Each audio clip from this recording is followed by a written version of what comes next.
നീലക്കടലിൻ്റെ അനന്തത. ആ അനന്തസാഗരത്തിൽ നമ്മെ വിസ്മയിപ്പിക്കുന്ന എന്തെല്ലാം കാഴ്ചകളാണുള്ളത്. മുത്തുകളും ചിപ്പികളും പവിഴങ്ങളും പവിഴപ്പുറ്റുകളും പലതരം കടൽ ജീവികളും അപാരമായ മത്സ്യസമ്പത്തും. ഈ അനന്തസാഗരം നമുക്ക് അമ്മയാണ്. ഈ കടലമ്മയ്ക്കൊരു സത്യമുണ്ട്.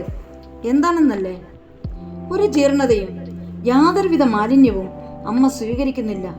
അമ്മ തൻ്റെ അനന്തമായ അന്തരാളങ്ങളിലേക്ക് അലിയിച്ചു ചേർക്കില്ല ഏതൊരു ജീർണതയും.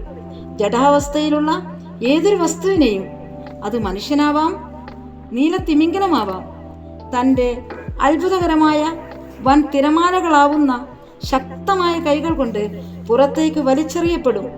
മൂന്നാം പക്കം ഏതെങ്കിലും ഒരു തീരത്ത് വന്നടിഞ്ഞുകൂടും.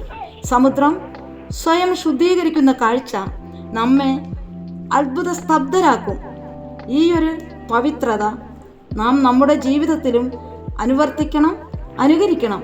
നമ്മുടെ മനസ്സിനെ മലീമസമാക്കുന്ന ഏതൊന്നിനെയും നമ്മുടെ മനസ്സിൽ നിന്നും ഹൃദയധമനികളിൽ നിന്നും വിസർജ്യ വസ്തുവായി പുറന്തള്ളണം. നാം നമ്മെ സ്വയം ശുദ്ധീകരിച്ച് ജീവിക്കുക. ക്ഷണികമായ ഈ ജീവിതം നമ്മെ പഠിപ്പിക്കുന്ന പാഠം അതാവട്ടെ.